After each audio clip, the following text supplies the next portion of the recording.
ఆ పత్రికలో పనిచేసేవాళ్ళు కానీ 10% ఉండేవాళ్ళు. మిగతా 90% మంది కార్యకర్తలు అవ్వడం వల్ల రాసే ప్రతి వార్త కూడా ఇప్పుడు ఫర్ ఎగ్జాంపుల్ ప్రైవేటీకరణ గురించి రాయగానే ప్రైవేటీకరణతో దేశం నాశనం అయిపోతుంది, అన్యాయం అయిపోతుంది, కార్మికుల హక్కులు భంగకరం, ఇట్లా స్టోరీ రాసేస్తారు వాళ్ళు. అట్లా ఇక ప్రతిదీ ఆ కళ్ళతోనే చూస్తారు, వార్త అట్లాగే ఉంటుంది. అప్పుడేంటి వాళ్ళు కార్యకర్తలు కాబట్టి.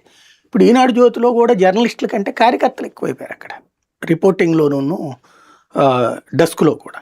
మేనేజ్మెంట్ ఏది ఆలోచిస్తే దానికి అనుగుణంగా రాయాలని జర్నలిస్టులు కూడా మారిపోతున్న రోజులు.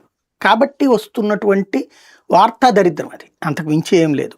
దాన్ని ఏమంటామంటే మనం మానసిక దౌర్భాగ్యం, వార్తా దరిద్రం, అంతకు మించి ఏం లేదు. కాకపోతే ఏది సాధించినా మా వల్ల అయింది, ఇది కూడా ఒక రికార్డు. 500 కోట్ల మద్యం తాగడం అంటే అని చెప్పుకోడు సార్. అయితే ఈ మధ్య కాలంలో చూస్తే ఓకే, దీంట్లోనూ జగన్ వాడతారు, రెవెన్యూ శాఖలోనూ జగన్ వాడుతున్నారు, కానీ ఇక్కడ దాంతో పాటు రెవెన్యూ మంత్రి కూడా ఏమైనా టార్గెట్ అవుతున్నారా పర్టికులర్గా ఒక పత్రికకి? మేబీ నేను అనుకోవడం వాళ్ళ రిపోర్టర్లకు ఎవరికైనా ఏదైనా పని చేయకపోవడమో, లేకపోతే వాళ్ళ మేనేజ్మెంట్ అడిగితే ఏదైనా పని చేయకపోవడం అన్న జరిగిందేమో, అడ్డదారులు ఏదైనా పనులు.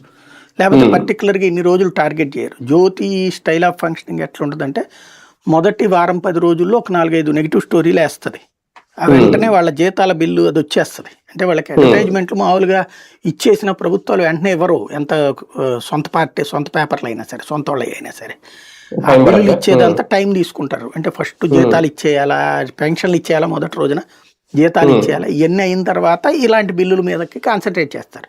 అది కూడా 3 నెలలు 5 నెలలు 6 నెలలు కూడా పెండింగ్లు పడతాయి బిల్లులు. జ్యోతి వాళ్ళది మాత్రం నెలకి నెల ఇచ్చేసేయాలి. ఇచ్చేస్తే ఇది తీసుకుని వాళ్ళు జీతాలు ఇచ్చుకుంటారు. దానికోసం ఒక వారం రోజుల పాటు స్టోరీలు వేసేసి ఆ పైన మళ్ళీ రాగానే అవన్నీ కరెక్ట్ అని చెప్పి రాసుకురావడం వాళ్ళకి అలవాటే సహజ సిద్ధంగా. అట్లాగే గవర్నమెంట్కి వస్తే